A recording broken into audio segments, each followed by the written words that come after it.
Кога откривте дека ви е запален автомобил? Значи ноќеска.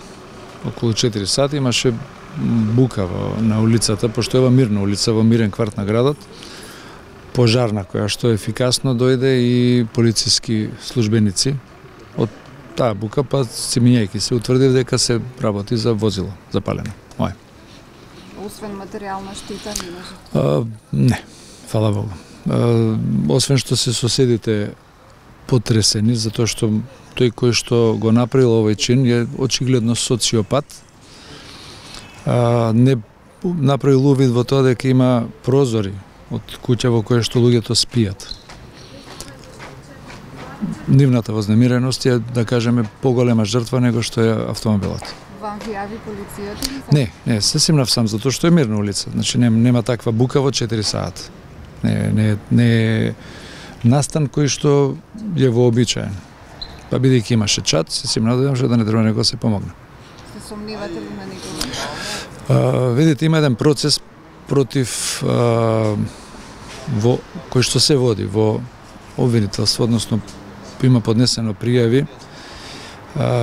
Карактеризирани се сите тие заради тоа што во интерес на истрагата ние сме дали изјава дека не може да кажуваме понатака. Се работи за злосторничко здружение, кое што е здружение има повеќе од нив. Пред неколку дена ние имавме пресуда во наша полза и извршен е одреден имот во наша полза. Сега дали тоа може да се поврзи или не може, јас ќе погрешам. Само кажам дека други некои работи немаме. Напротив, пред неколку дена финансиравме за операција за стран човек.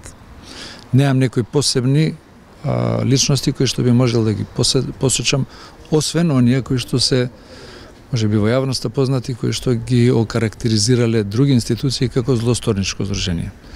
Се надевам дека на тоа здружение после референдумот ќе му дојде крајот. Со промените кои што ќе ги имаме, заради тоа што друг вид на законодавство ќе треба да се слуша во оваа држава.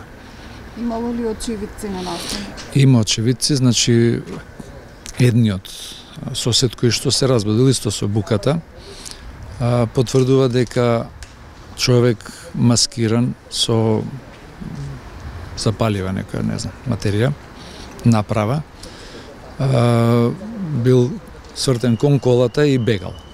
Сега ќе полицијата на увид, ќе биде тоа процесирано спо сите правила кои што важат во оваа држава и закони. Имало експлозија ситна, значи од некаква не е експлозивна направа. Предпоставам дека тоа некоја шиша со бензин која што пукнала само од себе. Не е тоа експлозијата, значи не е таа која што треба да се посочи, се посочува значи бензинот кој што направил штета на возилото. Прва реагирала противпожарната бригада,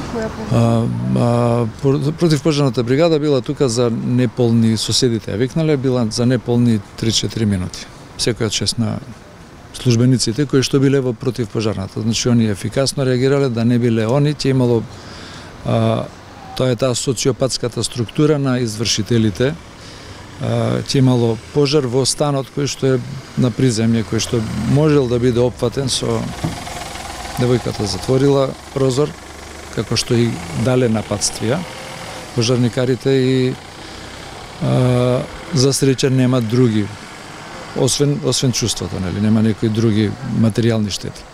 Има и колатерална штета во вашето? Има, да. Има тие што се паркирани, па повторно видите, за да направите ваков чин, треба човек малце да не е нормален. Социопатијата не е некоја работа која што може да ја препознаете. Тој што го направил тоа, тој не размислува. Да, има. Има и на градежна фирма, има и штета на објект, има штета и на друго возило.